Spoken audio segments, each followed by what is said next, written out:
cuadernos de estos yo tengo un montón. Pero fíjate tú que yo empecé haciendo esto cuando estaba todavía en el mundo laboral. A mí me gusta mucho leer y también por trabajo hacía viajes largos. Hacía viajes, pues, no sé, me acuerdo, pues he estado un par de veces en Hong Kong, he estado en Canadá. Entonces, claro, estos viajes tú lees, pero hay un momento en que tanta lectura también cansa. Y empecé en mi libreta, donde anotaba cosas, a hacer dibujitos y es muy curioso porque yo contrasto aquellos dibujos con los de ahora y estos son mucho mejores, a pesar de que yo soy totalmente autodidacta. Y empecé haciendo aquellos dibujitos que acompañaban a los escritos. Y eso lo fui cada vez pues elaborando más, ¿no? Entonces ya cada vez que viajaba, preparaba el viaje, hacía y todo eso. A continuación tengo un invitado súper especial, nos acompaña desde España, pero vive en el mundo, y lo digo literal.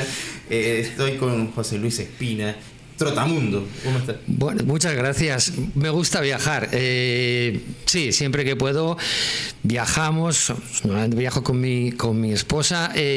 Viajaba antes de jubilarme, pero ahora que llevo 2 años jubilado todavía más. Entonces es una de las aficiones el seguir explorando y seguir conociendo el mundo. Lo lindo de esto es que a través de sus escritos va recogiendo ustedes las culturas de los diferentes lugares en donde va visitando y los va documentando para compartir esas experiencias en un mundo donde hoy la digitalización ha hecho que esto se vaya perdiendo, porque ahora lo común es que la gente viaje y suba sus videoblogs, y esta idea de recogerlo con pluma y papel, aquí decimos pluma, ¿no? Y papel, como que ya es algo que ya no se ve. Bueno, el problema es que ya es muy difícil descubrir algo que no haya pisado el ser humano, ¿eh? Entonces yo acostumbro a viajar siempre con un cuaderno. Ese cuaderno yo voy anotando cosas y voy dibujando, ilustrando dibujos, ¿no? Y de ahí salió este libro de Namibia, Apuntes Ilustrados de un cuaderno de viajes, que en mi último viaje a Panamá lo presentamos en la Biblioteca Nacional de Panamá. Es una manera, es una visión diferente. A mí, por ejemplo, podemos decir que hay el concepto de turista y el concepto un poco más de viajero. El viajero aquel del siglo de finales del XVIII, principios del XIX, pues ya no existe, ¿no? O sea, porque ya no vas a descubrir. E incluso los sitios ya que son más conocidos, mira, yo acabo de llegar de Vietnam hace muy poquito, Vietnam y Camboya, estuve por ahí a 35 días, y lugares emblemáticos como Bahía Jalón, por ejemplo, que tú los ves en las fotografías y parece que allí está solitario, pues está totalmente masificado. O sea, entonces el encanto se pierde. Los últimos días lo que hice fue desplazarnos a la zona más rural de Vietnam, a las zonas de arrozales y tal, que es otra historia, muy poco turismo, y es turismo de un día y tal. Entonces quedarse por ahí es menos probable y lo disfrutas mucho más, ¿no? Pero sí, es una manera de viajar, a anotar, porque eso hace que rememores el viaje en un futuro. Efectivamente, y ahora que mencionaba de finales del siglo XVIII, me ponía a pensar, en ese entonces se dependía muchísimo de las personas que hacían viajes y documentaban para compartir esas experiencias, y en la mayoría de los casos, porque era lo más común, las personas se ilustraban de lo que pasaba, era justamente por esas personas que iban explorando y traían esas historias fantásticas, a veces con inventos, ¿no? Exacto. Pero llenaban esa imagen de tanta riqueza imaginativa que uno veía cuentos. Y una de mis historias favoritas son los viajes de Gulliver, que justamente te retrataban eso, y yo estoy seguro que mucha gente pensaba que era así. Exacto. Bueno, sí, aquellos viajeros, Livingstone, Anne Billicksen, la de Memorias de África. Era otra manera de viajar, era una manera muy romántica y muy exploradora. Eso ya no existe, es que ni en los sitios más remotos, ¿no? Entonces te queda la otra opción de decir, bueno, teniendo esto presente, y aparte que tú no vas a descubrirle nada a nadie. O sea, tú, por ejemplo, yo no sé, Namibia, por decirte, porque de Namibia sí que tengo un libro, ¿no? Tú pones Namibia, pones indígenas Imba o tal, y es que te sale todo. Entonces yo a la hora de escribir un libro no te voy a detallar eso, ni te voy a hacer una guía guía de viaje. Entonces lo que intento es, a través de la mirada, a través de mis recuerdos personales, lo que a mí me suscita lo que veo, vinculándolo a mi historia personal, voy escribiendo historias, ¿no? Entonces esa es una manera de hacer otro abordaje. Ahora, ¿de profesión? Uy, yo de profesión, mira, yo me gradué como psicólogo clínico y luego me diplomé en marketing y he vivido, o sea, mis experiencias, trabajar para empresas de diferentes sectores y en temas de comunicación, pero mi pasión siempre ha sido la literatura, el viajar, escribir y gestión cultural, que la sigo haciendo, ¿no? Pero mi profesión, con lo que digamos que me he ganado la vida, claro, no tiene nada que ver con lo que ha sido mi otra pasión, que es esto, el mundo de la cultura. Y desde la perspectiva psicológica, ¿hay algo dentro de esa visión que se plasma en los escritos, entendiendo culturalmente a las regiones que visita? Claro, a ver, piensa que el viajar, la gente dice, bueno, los nacionalismos se curan viajando. No necesariamente. O sea, yo conozco gente muy nacionalista y muy viajada y, en fin, y al revés, ¿no? Entonces, lo que sí que sirve viajar es para contrastarte y interrogarte a ti mismo, es interpelarte a ti mismo, ¿no? O sea, no tanto por más museos que tú veas, por más, no te aporta. O sea, es cuando tú estás en un ambiente, una cultura determinada, con una etnia, una ciudad o una metrópoli, me da igual, y tú te interpelas un poco a través de lo que ves, porque cuestionas tus propios, ¿cómo te diría yo? Tus propias convicciones se contrastan. Exacto. Con lo que ves. Entonces eso te sirve un poco para modelar, para un poco en ese contacto, en esa otra realidad, modificarte tú también, ¿entiendes? Entonces eso es un poco lo interesante de todo esto. No es que te vuelvas mejor ni peor, sino que te interpelas a ti mismo. Ahora, hoy día es mucho más fácil que en años anteriores el viajar, ¿no? Sí. Porque hay muchas más opciones, el mundo está mucho más conectado, hay mucha más información, es más fácil adquirir un boleto aéreo. Yo trabajé por algún tiempo en temas de viajes y también en temas de aerolíneas y me tocó ver también un poco de la evolución y que todo está mucho más automatizado, pero ese encanto que era algo que mencionaba hace un momento, como que se va perdiendo un poco, porque sobre todo cuando se trata de lugares turísticos, uno tiene esa visión de que no quiero mencionar ninguno para no sí. pero sí, lugar X, y uno va y a veces te toca hacer fila, está muy sucio, no puedes disfrutar porque te sale uno por ahí vendiéndote un tour, o sea, se va perdiendo un poco. En ese sentido, ¿cómo escoge el lugar en donde va a visitar? Yo de entrada te cuento, o sea, vamos, siempre viajamos por nuestra cuenta, yo nunca voy a agencias de viaje. Claro. Y viajo como mochilero, ¿vale? Entonces, claro, uno puede pensar, bueno, este tío va durmiendo por ahí. No, o sea, vamos a ver, viajo como mochilero. Y viajo en hoteles decentes. Ahora bien, tú me dices, mira, por ejemplo, yo qué sé, en Malasia, cuando estuvimos en una de las zonas, uno de los barrios que hay que es muy multicultural, ¿no? Si tú me dices, mira, hay un hotel que está aquí a las afueras, que es el hotel no sé qué, que era como un palacio, que costaba bastante más dinero, que donde yo estaba en la zona del Chinatown, ¿no? Y mira, te puedes ir allí por el mismo dinero en vez de este otro hotel. Te digo que no. O sea, yo estoy allí en el Chinatown, estoy impregnándome de todo, salgo a la calle, como comida en la calle, y lo otro era un hotel de mucho lujo, de mucho, yo qué sé, con spa, pero es que yo todo eso no lo necesito, ¿no? Yo no viajo para disfrutar de un spa, viajo para callejear, o sea, claro, para un spa ya, yo vivo al lado de la playa en España, ¿no? Entonces no necesito todo eso. Entonces, el valor que tú le des a eso es lo que un poco condiciona también. Entonces, ¿cómo eliges? Bueno, independientemente del lugar, es la manera de viajar en la que tú eliges moverte, ¿no? Si tú dices, bueno, pues voy a ir a un grupo de 30 personas donde me van a meter en un sitio con un micrófono y un pinganillo en la oreja que me van a ir contando no sé qué, bueno, pues yo los viajes me los preparo antes, claro. Ese cuaderno que te enseñaba antes es previo a y entonces todo ese viaje lo empiezo a trabajar y yo cuando yo llego a los sitios ya llego con un cierto conocimiento. Entonces, bueno, por ejemplo, ahora después de aquí de Panamá nos vamos a hacer la Ruta 66 a Estados Unidos, desde Chicago hasta Santa Mónica, que este año es el centenario. Pues tengo ahí otro cuadernito donde he empezado a documentar sobre la Ruta 66. Bueno, es otra manera de vivir el viaje. El viaje no empieza cuando tú llegas a destino. El viaje empieza mucho antes. El viaje empieza cuando lo preparas, cuando lo organizas. O sea, que sí hay preparación, ¿no? Hombre, por supuestísimo. Sí, claro. No es tanto de aventura. No. Antes, obviamente, tú empiezas a hacerte tus planogramas, tus timings, que luego los timings...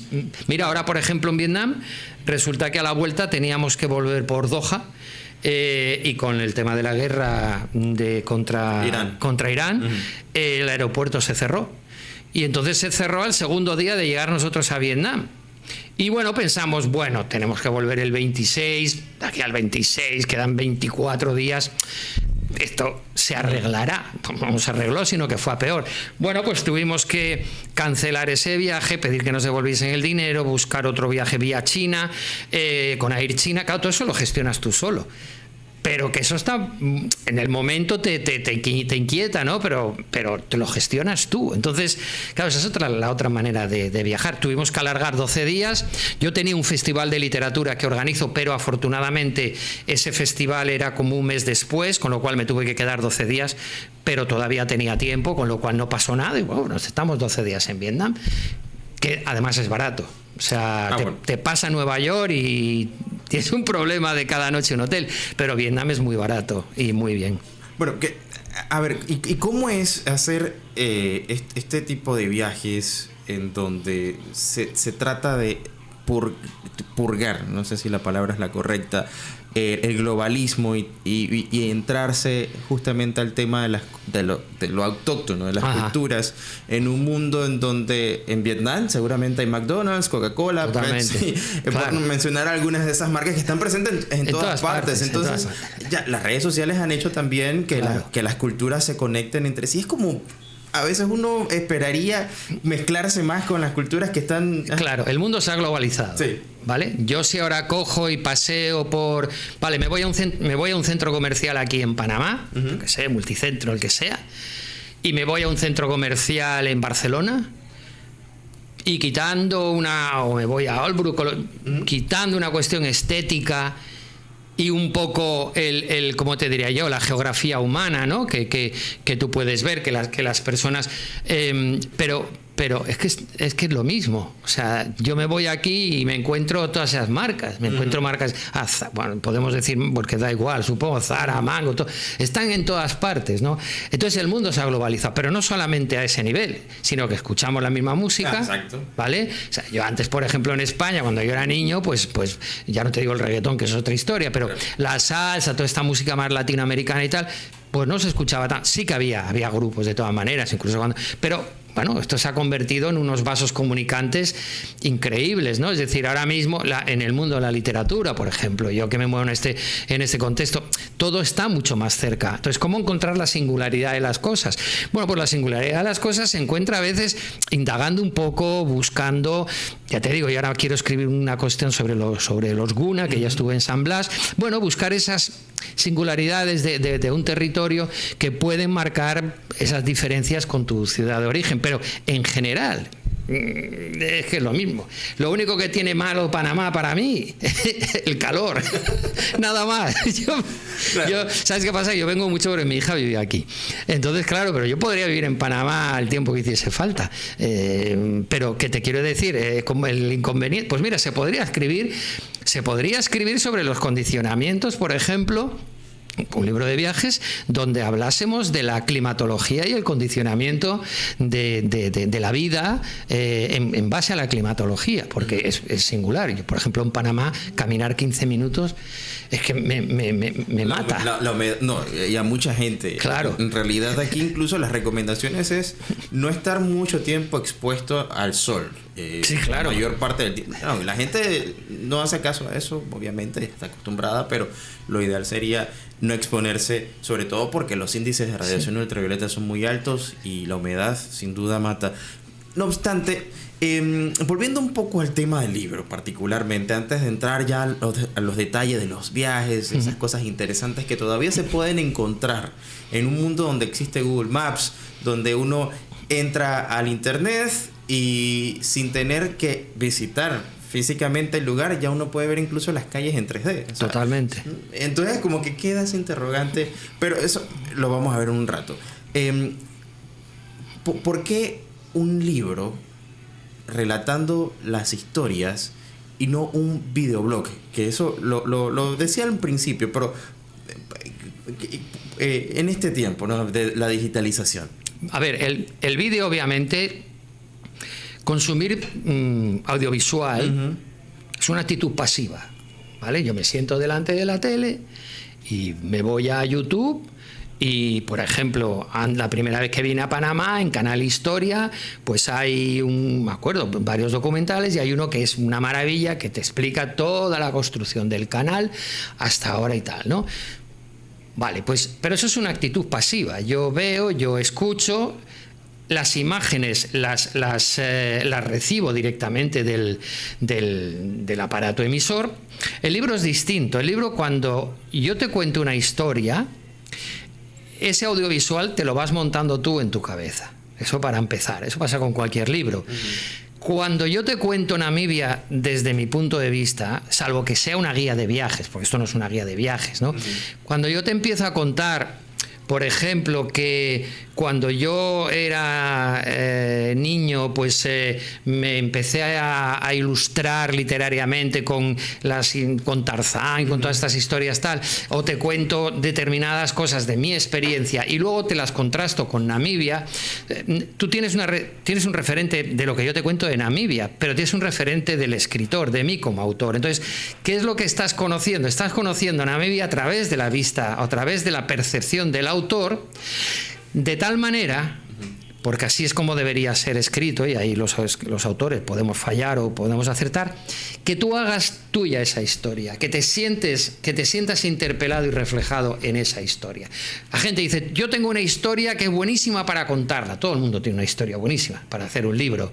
El problema es que si tu historia no empatiza, o al revés, o si el lector no empatiza con lo que tú estás escribiendo y lo nota ajeno, pues no le va a interesar. Aquí de lo que se trata es de que cuando tú leas esa historia, a ti te recuerde, pues cuando tú eras niño, no sé qué, o sea, que de alguna forma esa historia entre en ti también de alguna manera. Y justo venía pensando, estaba recordando un poco de pequeño, recuerdo haber leído un libro sobre Singapur, y la imagen que tenía en ese momento acerca de esta nación tan pequeña era muy distinta a la que en realidad es. O sea, pero me había imaginado toda una serie de cosas. Y aquí hay un elemento bien interesante, ¿no? Porque genera esa especie de mística que se va perdiendo poco a poco, lastimosamente, claro, por el aspecto de la globalización, que no digo que sea del todo mala, pero sí se pierde esa mística de imaginarse las culturas. Claro. Y que quizás para finales del siglo XVIII, principios del XIX, estaba en un gran auge, todo, ¿no? estaba por descubrir. Sí, exactamente. Y ahora como que se está perdiendo y da un poquito como, no sé si de nostalgia el pensar que se está perdiendo ese sentir del descubrimiento. Pero fíjate, te voy a decir una cosa. Por ejemplo, Panamá, para un extranjero, claro, por ejemplo, para mí, para español, que yo conozco, había estado en Guatemala, había estado en Costa Rica, y Panamá es para nosotros un país que tiene un canal y que era financieramente, pues que era un paraíso fiscal. Entonces, claro, tú llegas a Panamá y dices, si tienes un poquito de interés, empiezas a mover, y si quieres escribir de Panamá, mira, tienes la cultura Congo, 7 etnias indígenas, los Emberá,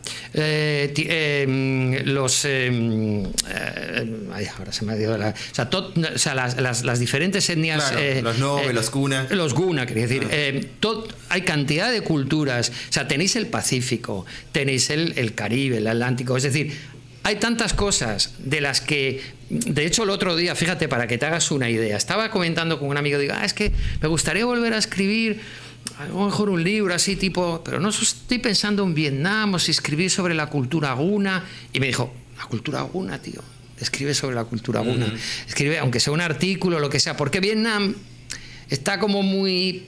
¿Entiendes? O sea, como muy hiperconocido. Entonces, sí es verdad que todo está globalizado y todo se conoce. Pero yo te puedo garantizar que en España, cuando yo hablo de las diferentes los pueblos originarios de Panamá y demás, pues la gente se queda así, no tiene ni idea. O sea que, pero bueno, o sea, sigue habiendo elementos sobre lo que escribir. Además, este país es maravilloso. O sea, totalmente. No, incluso en Panamá yo debo decir que hay un desconocimiento de la cultura en sí misma, porque cuando se nos habla de San Blas o los Cunas, lo primero que solemos pensar es en las playas, claro. En turismo, o sea, claro. Porque es lo que se vende internacionalmente, es lo que se promueve, muy poco se promueve la cultura, y eso nos da a entender que efectivamente hay muchísimo que conocer. Ellos tienen una cosmovisión muy interesante, efectivamente, muy interesante, y me gustaría, bueno, que ahorita, porque tenemos que irnos a cambio, nos puede hablar un poco sobre esos descubrimientos que se pueden hacer todavía hoy, cuando las herramientas tecnológicas pareciera que nos están abriendo la ventana al mundo, pero están ocultando también otras cosas que vale la pena relatar, que solamente se pueden ver a través de un ojo que está interesado en mirarlas. Exactamente. Tiene que ser un ojo que cuestione. Tú no puedes, un ojo pasivo, un ojo vago, que no se queda con nada. Es más, yo soy de las personas que a veces van a un museo y tienes un guía que te va contando, y yo me despisto y me dice, pero igual me pregunta mi esposa, pero que no te interesa, digo, sí, es que es igual, es que no me voy a acordar. O sea, es que no me voy a acordar. O sea, no me voy a acordar. Entonces, para acordarme de eso, yo cuando llegue a mi casa me meto en internet y veo que sé, la Catedral Gótica de Barcelona, por ejemplo, y ahí tengo todos los detalles. ¿Qué más me da si lo que me va a contar el tipo que me está haciendo de guía no me voy a acordar? Sin embargo, prefiero mucho más asomar la nariz por aquí, hablar con un niño que hay allí, con una viejita que está no sé qué, porque me van a contar cosas que el guía no me va a contar, pero que lo que me cuenta el guía lo tengo en internet. Lo que me cuenta la viejita no está en internet. Totalmente. Bueno, tengo que irme a cambio. Nuestro productor ahí, técnico, nos vamos por un momentito, pero no se vaya, porque este tema está muy interesante. Cómo ver el mundo desde la perspectiva de un viajero con una visión activa, no pasiva, y invitarnos un poquito también a volver a soñar con el descubrimiento. Eso me llamó muchísimo la atención. No se vaya, regresamos en breve. Estamos hablando con un viajero, y en el mundo digitalizado de hoy, donde los viajeros suelen ir con una camarita y grabándose y documentando todo, que no digo que esté mal, es una forma de mostrar el mundo a través de lo audiovisual. Todavía hay personas que dicen, vamos a ir y retratar todo dibujando, escribiendo a mano, y eso desde hace cuánto. Estoy conversando con José Luis Espina. Cuadernos de estos yo tengo un montón. Pero fíjate tú que yo empecé haciendo esto cuando estaba todavía en el mundo laboral. A mí me gusta mucho leer, y también por trabajo hacía viajes largos, pues, no sé, me acuerdo, pues he estado un par de veces en Hong Kong, he estado en Canadá. Entonces, claro, estos viajes tú lees, pero hay un momento en que tanta lectura también cansa. Y empecé en mi libreta, donde anotaba cosas, a hacer dibujitos, y es muy curioso porque yo contrasto aquellos dibujos con los de ahora, y estos son mucho mejores, a pesar de que yo soy totalmente autodidacta. Y empecé haciendo aquellos dibujitos que acompañaban a los escritos, y eso lo fui cada vez pues elaborando más, ¿no? Entonces ya cada vez que viajaba, preparaba el viaje, y todo eso siempre pues quedaba en un cajón. O sea, yo en casa puedo tener en la estantería, y como un pedazo así de la estantería, que son todo cuadernos. Y eso se guardaba siempre ahí, no tenía más historia. Hasta que por circunstancias de la vida, cuando yo volví de Namibia, hablé con Antoni Iturbe, que hace el prólogo de este libro. Él es el editor de la revista Librújula, que es una revista de literatura, y hablamos de la posibilidad de hacer para la revista un artículo de lo que yo me había traído de Namibia. Y obviamente yo le envié fotografías, porque pensé que... Y me dijo, no, mejor ponemos los dibujos del cuaderno. Y a partir de ahí surgió una editorial que se interesó y me pidió de escribir el libro sobre Namibia. O sea, cuando suele ser al revés. Yo tengo otros 2 libros publicados de relato, de narrativa corta, pero ninguno de viajes. Entonces, todo eso viene de muy atrás, pero todo esto siempre ha quedado, ya te digo, yo termino mi viaje, lo guardo ahí y ya está. Claro, porque es que se ha perdido, porque ya no es lo común y no es algo muy normal, pero que tiene su mística que hablábamos en el bloque anterior. Claro. Quiero darle también la bienvenida a nuestra compañera María Victoria Echeverría de Culturizándote, que hablamos también de temas culturales los viernes acá. Y a ver, este libro es uno de tantos y habla exclusivamente de Namibia. Ajá. Y cuando plasma allí las vivencias, habla de la cultura, habla de su visión, porque no es un libro guía viajero. No, para nada. No, guías hay muchas muy buenas, y para hacer una guía tienes que estar más de 20 días, que es lo que yo estuve. Pero mira, ¿qué capta? Por ejemplo, uno de los relatos de aquí. Estábamos en el Parque Nacional de Etosha. El Parque Nacional de Etosha es un parque donde están todos los animales salvajes que te puedas imaginar y donde son ellos los que mandan ahí, ¿no? Y había una piscina en uno de estos campamentos. Nosotros llevábamos un coche, o sea, un 4x4 con las tiendas de campaña arriba, y nos estábamos bañando. Estábamos allí y llegó una pareja de chicos que eran chicos negros de allí del país, supongo, y se bañaron, ¿no? Y los chicos se quedaron fuera. Y entonces yo me fijé en las chicas, se bañaron, estaban allá hablando y tal. Y al salir se quitaron sus pelucas y las pusieron a secar en un árbol que había allí. Y aquello me llamó muchísimo la atención. Entonces hay un capítulo dedicado a este tema de las pelucas. Por lo que te decía que muchas veces lo más importante no es la catedral, sino aquellas chicas. Digo, date tu cuenta, ¿no? Dice Serrat en una canción que no hay nada más bello que lo que nunca has tenido, nada más amado que lo que perdí. Es como decir, fíjate tú, a mí este pelo, el pelo natural de esta chica me parece una maravilla, ¿no? Este pelo, aparte yo no tengo, ¿no? Pero que tan rizado y tal, y a ella no le gusta y se pone una peluca lisa, ¿no? Entonces todo eso me dio para indagar un poquito en el tema de las pelucas, cómo es un mercado importantísimo, se recoge en India, se fabrican en China, y en todo lo que es el continente africano la venta de pelucas es brutal.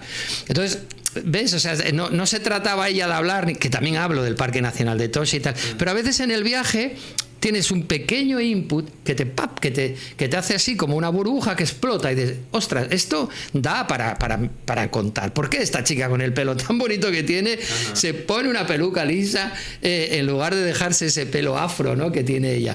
Bueno, pues son contrastes de que tú te vas encontrando en el viaje, y a mí esos son elementos que me sirven para escribir. Y que es bien interesante porque a veces la misma perspectiva del nativo lo ve tan normal que no piensa que es un aspecto puntual de su cultura.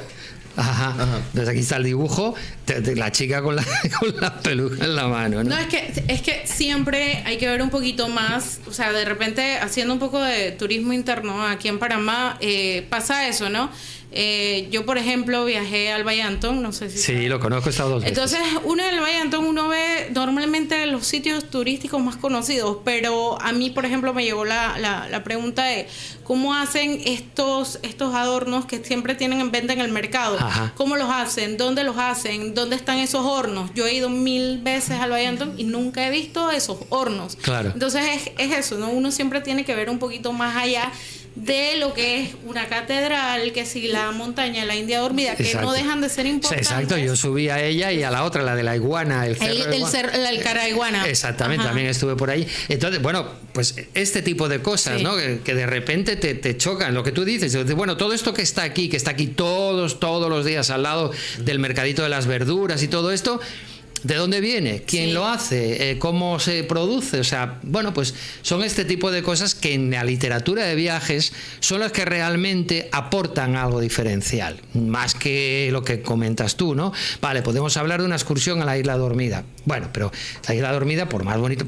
La Isla Dormida, lo bonito es la experiencia de ir. Claro. Sí. Porque contarlo, bueno, o sea, yo que invitaría es no lo leas, coge y sube, ¿entiendes? Sería lo interesante. Sí, es lo bonito cómo se plasma, ¿no?, en un libro, para que las personas puedan ver que no es solamente este lugar por lo que tiene visiblemente, sino que siempre hay algo más. Efectivamente, y eso es lo que interesa que captes de ahí, porque lo otro está, es lo que hablábamos antes, lo otro está en internet, bueno, y ahora ya con el chat GPT ya es que te lo puede hasta bueno, ayer descubrí una cosa, que incluso con la grabadora del móvil, porque están haciendo ahora lo de Centroamérica Cuenta, que es el festival y yo he estado en algunas conferencias y las he estado grabando, entonces veo, no me había dado cuenta hasta ahora, que aparte de grabar el programa me deja transcribir, pero me transcribe y luego me hace un resumen. Sí, también. Y me hace un resumen, que esto no lo digo, esto ya es el colmo, o sea, me está resumiendo encima las charlas a las que estoy asistiendo. Y hay un valor en la parte intrínseca del descubrimiento que se ha venido perdiendo, porque ya como que nos facilita toda la tecnología que nos prohíbe de alguna u otra manera ser quienes somos realmente, ¿no? Claro, pero efectivamente, bueno, mira, vete a un chico de 18 años y dale un mapa de carreteras de los de antes, de aquellos que se desplegaban, ¿vale? Se pierde. Seguro. Sí.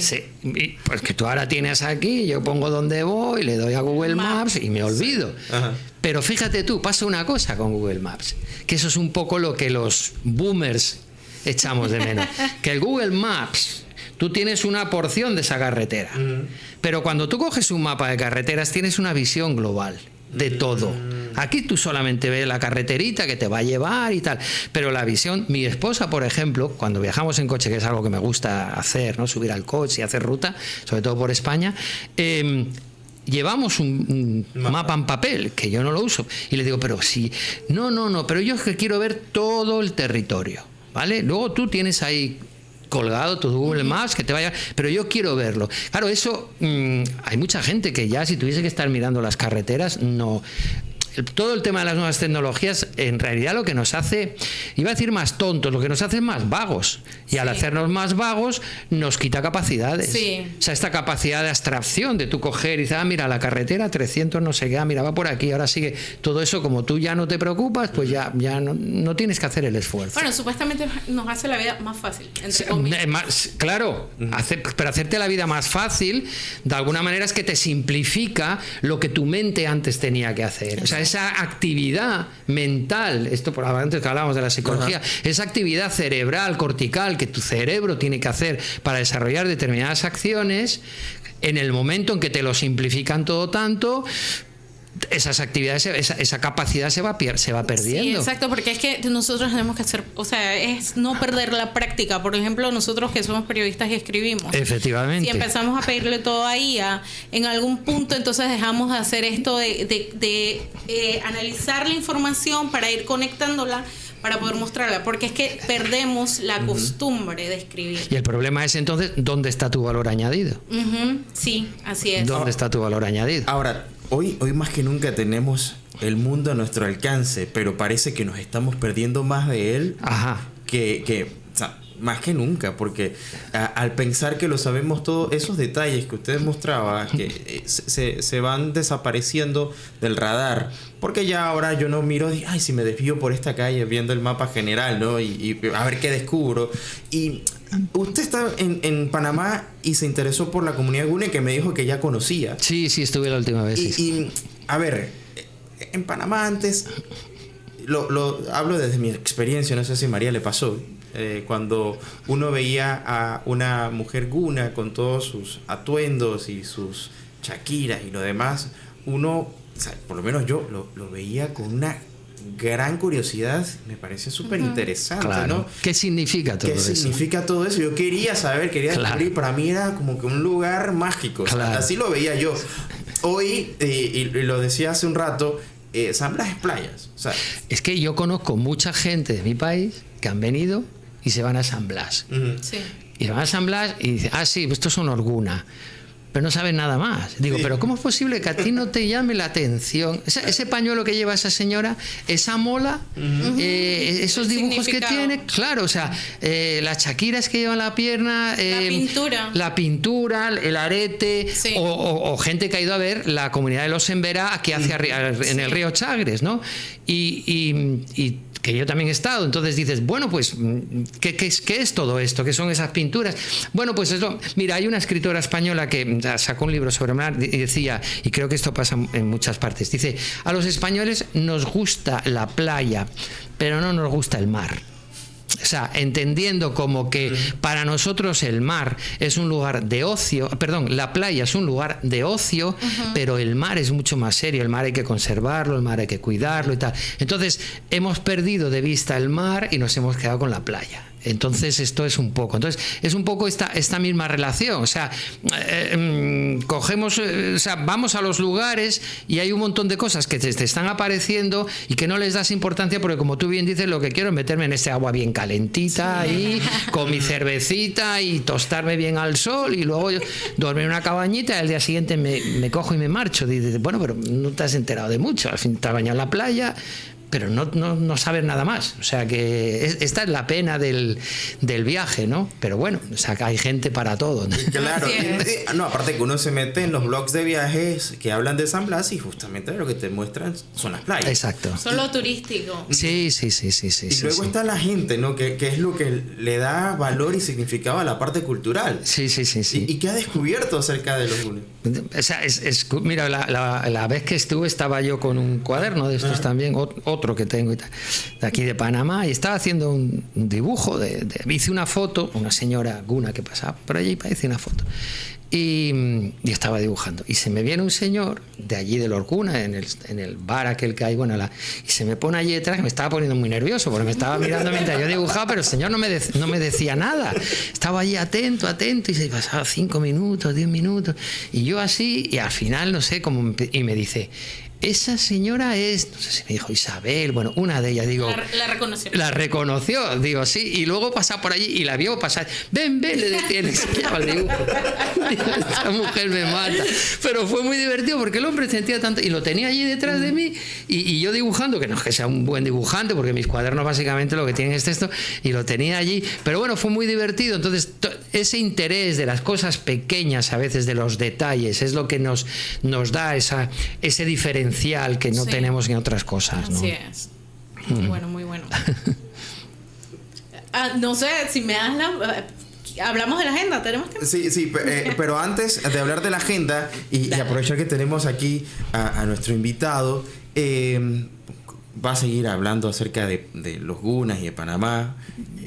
¿Cuándo? De sus libros. Bueno, yo ahora como mínimo lo que sí quiero es escribir a la vuelta un artículo para una revista sobre el tema de los gunas, porque creo que puede ser interesante en España. Entonces, y aquí también, bueno, entonces sí que espero que ese artículo salga y lo publiquen, y después pues seguiré. No sé si saldrá un libro, no saldrá un libro, no lo sé, porque soy bastante perezoso, también te digo, o sea, me viajo mucho y tal, pero soy perezoso a la hora. Entonces, el proponerme publicar un artículo ya como que me obliga. Entonces ya este tipo de cosas me lo suelo imponer un poco como obligación para no relajarme tanto, ¿no? Y seguir escribiendo de cosas seguro. O sea, hay muchas cosas de Panamá que me interesan, la cultura Congo, bueno, muchas cosas. Panamá es un país muy rico en cultura. Es que es lo que hablaba con él. Nosotros en España se conoce por el canal y un paraíso fiscal. Y ahí se ha acabado, y ya está. Exacto, pero hay una variedad enorme de cosas maravillosas. Y bueno, para aquellos que quieran leer, porque a mí me llamó mucho la atención esa idea de volver a leer de los viajeros y su visión del mundo. No la enciclopedia, no Wikipedia, no ChatGPT, sino alguien que va y tomó su tiempo para ver esos detalles y plasmarlos en papel. Creo que es como que regresar a eso que ya se No hay muchos libros de viajes con ilustraciones del viajero. Hay muchos libros de viajes, pero yo a veces los busco también. Entonces... y en español. Y en español, sí. No, por ejemplo, de Namibia, yo estuve mirando y demás, y sí que hay libros, algunos libros sobre Namibia. Por ejemplo, Javier Reverte ha escrito sobre Namibia, hay más escritores españoles que han escrito sobre Namibia, pero así un libro que tenga dibujos y demás, yo no, ojalá si alguien nos escucha y me dice, mira, que hay y tal, me encantaría verlos, ¿no? Pero no hay gran cosa. Como puedes ver, tampoco es un libro enorme, eso es un libro que son relatos y que surgieron de un artículo. Y está bonito, o sea, porque es eso, el imaginarte el país de otra manera. Y llama la atención. Ahora, antes de venir, lo presenté, me llamaron de un instituto en la ciudad de Tarragona, que es donde yo vivo, en la provincia, y había 90 chicos de 13 y 14 años, de segundo y tercero de lo que hay, segundo de la ESO, aquí no sé cómo le llamáis, pero bueno. Y yo pensé, madre mía, 90 chicos de 13 años, ¿cómo presento yo todo esto, no? Pues fue una maravilla. Atendieron todo el rato y estuvimos más de una hora con unos chicos, pero luego la otra parte, más allá de la hora, eran preguntas que ellos hacían. Y a mí me encantaba. Fue la presentación de este libro más satisfactoria que tuve, porque tener delante de ti a tantos niños de 13 y 14 años interesándose por esto, para mí era una auténtica maravilla. O sea, que te quiero decir que bueno, que luego cuentas cosas que son interesantes. Ni hablar, o sea, es que en el mundo digitalizado estas cosas son oro. Eso, literalmente, ya son cuestiones que ya no tenemos, y que gracias por personas como usted que lo han rescatado. Bueno, yo ahí lo único que hago es pasármelo bien cuando viajo y de paso voy escribiendo.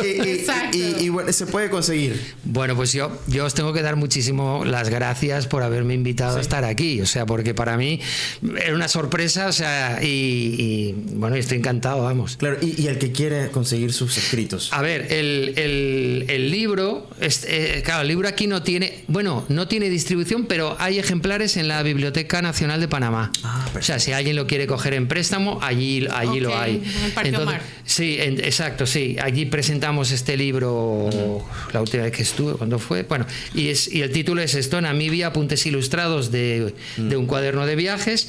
El prólogo está publicado por una editorial de Cataluña, de Barcelona, que se llama Áfricas Edicions, y el prólogo es de Antonio Iturbe, que es un escritor, es el director de la revista Librújula, es una revista de literatura, y es escritor también, un escritor importante. Y aquí hay una pequeña franja de estas de Gaby Martínez, que es un escritor de literatura de viajes también. ¿Y tiene redes sociales? Sí. Estoy en Facebook y en bueno, Twitter no lo uso. En Instagram sí.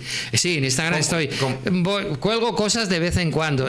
Creo que pone. A ver cómo soy José Luis Espina, creo que pone tal cual. A ver, ahora te lo digo. Vamos a entrar en Instagram. A ver. Es esta de aquí. Sí, José Luis Espina. Aquí ves, aquí voy colgando. Bueno, aquí son unos dibujos de estos es en Portugal, escuchando fans. ¿Estos son sus dibujos? Sí, estos son dibujos míos, estos de Vietnam, esto de dónde es, bueno, en fin. Entonces, sí, en Instagram ahí voy colgando cosas. Y el libro, ya lo digo, que está en préstamo, está en la Biblioteca Nacional de Panamá. O sea que si alguno se anima y le escribe... encantado de la vida. Se encuentra... Y si alguien quiere ir a alguno de estos lugares y necesita alguna sugerencia, encantado de la vida. Me pueden incluso mi correo electrónico es espinajl, espina como mi nombre, yo soy José Luis Espina, espinajl@gmail.com, y si alguien quiere intercambiar o necesita, ahí estoy a su disposición. Por supuesto. Muy bien. Hoy, fascinadísimo. Ojalá tuviéramos más tiempo. Muchísimas gracias por todo. Me queda un minutito, María. Un minuto. Sí, bueno, para la agenda. Un minuto. Sí. Bueno, mira, este sábado 23 de mayo los invito a que se den una vuelta por el Biomuseo para que disfruten de la noche de bichos desde las 4 de la tarde hasta las 9 de la noche. Métanse a la cuenta del Biomuseo en Instagram para que sepan los precios. Si eres fanático del fútbol, puedes hacer intercambio de tarjetas en Clayton, específicamente en el Lunario, desde las 9 de la mañana hasta las 3 de la tarde. Y en el Parque Unión, en Chitré, en la provincia de Herrera, va a haber una venta de artesanías, comida en el Parque Unión. Y lo único que tienes que hacer es llevar una donación de alimentos para perros y gatos. Y para finalizar, en el Parque Andrés Bello va a haber una feria de vinilos desde las 10:30 de la mañana hasta las 8:30 de la noche este sábado en Vía Argentina. Así que ya saben, hay agenda completa, creo que sí, para el fin de semana. Igual está en @culturizándote_PTY.